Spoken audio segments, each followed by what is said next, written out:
Hi, DRPS2. Ano yung sabi mo na nang uminom ka ng Ano po, Nins Cafe po, at saka yung Nins Juice. Nins juice? Ano nangyari? Ano po, yung bukol po dito Gano'ng may kalaki bibig ang ko, bukol mo? Parang Jolene po. Masakit po Makati. Tapos nung nag-inom po ko ng 6 days pa lang po, yung parang may bumuka po dito, tapos lumabas yung nana at saka ano. DRPS2. dugo. Nung lumabas na sila, yung mga nana, wala na po yung sakit. Wala na yung Yung bukol. bukol, Opo. tapos yung kate. Opo.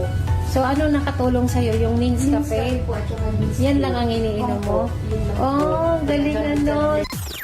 Ang Needs Wellness Center ay matatagpuan sa Iriga City, DRPS2. Mons P. Lanusa Street, San Francisco, Iriga City. Ako po ay naandyan every Thursday 10 to 2 p.m. Ang Needs Wellness Center na po branch ay matatagpuan sa San Francisco, Zone 1, Poblacion, Nabua, Camarines Sur. Ako po ay naandyan every Thursday 10 to 12 a.m. See you there!